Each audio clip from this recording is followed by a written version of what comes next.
Well, good morning, YouTube, and thank you for visiting my channel.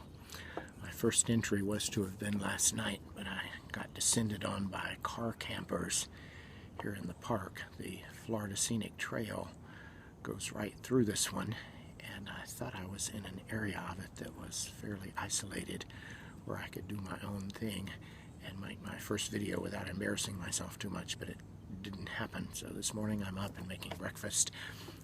This is my first overnighter.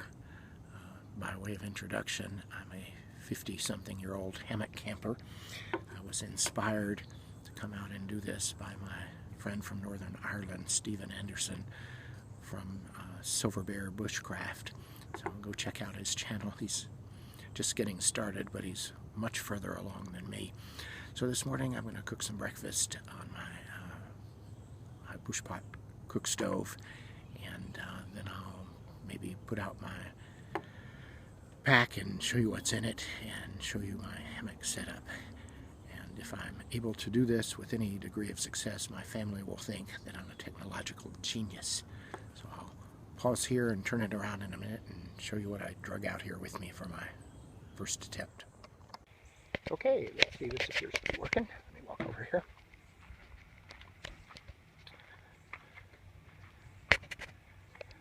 This is a Hennessy Expedition ASEM with the largest ASEM silicone impregnated nylon rain fly, and underneath is a gear hammock made by Eagle's Nest Outfitters that I usually tuck my pack and shoes and stuff that I don't want to be on the ground in.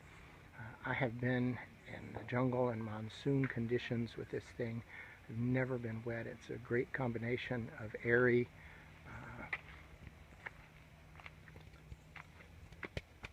breeze underneath and coverage from rain, and if it gets really windy and blows sideways, you can just pitch the corners of it down a little tighter.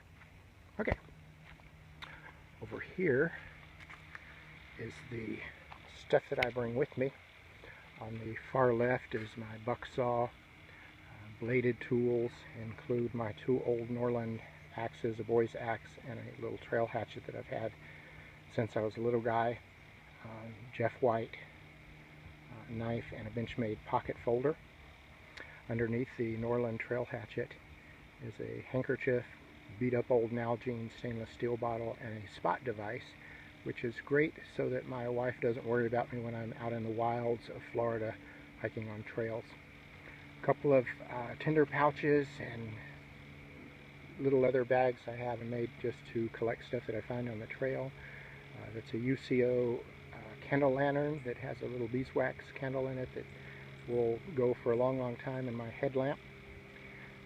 I have some, I don't know what kind of cordage that is. It's not really jute twine. It may be some version of sisal. And in front of that is a Mophie charger and an adapter so that when my batteries in my iPhone 5 go dead, I can charge it up. And it's usually good for 6 or 7 charges, or 3 or 4 charges for both that and my iPad. This is my fire kit. Let me get a little closer over here to it. Old fire kit and my cook kit. Okay, is it going to focus? Fire kit has all the basic stuff: a fire steel,